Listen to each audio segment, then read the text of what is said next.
રાપર તાલુકાના કીડિયાનગર નજીક માલગાડીના બે વેગન પાટા પરથી ઉતરી જતા રેલવે અકસ્માત સર્જાયો હતો। અકસ્માતના કારણે પાલનપુર સામખિયાળી રેલવે માર્ગ પર ટ્રેન વ્યવહારને ગંભીર અસર પહોંચી છે। ઘટનાની જાણ થતાં જ રેલવે તંત્ર દ્વારા તાત્કાલિક ટીમોને સ્થળ પર મોકલીને પાટા પરથી ઉતરેલા વેગનો દૂર કરવા અને માર્ગ ફરી શરૂ કરવા યુદ્ધના ધોરણે કામગીરી શરૂ કરવામાં આવી છે।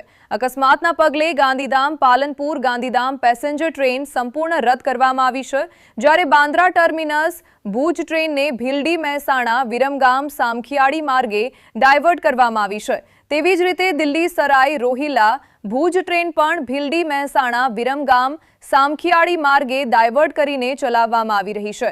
આ ઉપરાંત ભગત કી કોઠી ગાંધીધામ ટ્રેનને હાલ ભીલડી સ્ટેશન સુધી જ દોડાવવામાં આવશે તેવો નિર્ણય લેવામાં આવ્યો છે।